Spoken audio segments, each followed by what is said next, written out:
બોડેલી ખાતે માર્ગ સલામતી જાગૃતિ અંતર્ગત મફત હેલ્મેટ વિતરણ કાર્યક્રમ યોજાયો। બોડેલી ખાતે છોટાઉદેપુર જિલ્લા ટ્રાફિક પોલીસ અને એજ્યુકેશન ટ્રસ્ટના ટ્રસ્ટી ઇન્દ્રજીત પટેલના સંયુક્ત ઉપક્રમે માર્ગ સલામતી જાગૃતિ માટે વિશેષ મફત હેલ્મેટ વિતરણ કાર્યક્રમ યોજાયો હતો।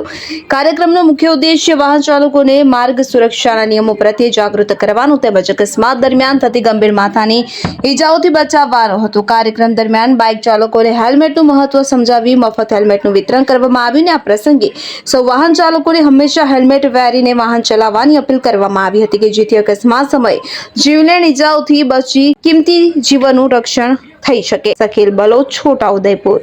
आज रोज छोटाउदेपुर जिला ट्राफिक पुलिस तथा Chhota Udepur traffic education trust trustee Shri Indrajit भाई पटेल नाव द्वारा वाहन चालकों में जागृति आवे તેમજ માર્ગ અકસ્માતના બનાવોમાં વાહન ચાલકોના જીવ બચાવી શકાય તે હેતુથી બોડેલી ખાતે વિનામૂલ્યે હેલ્મેટનું વિતરણ કરવામાં આવે છે।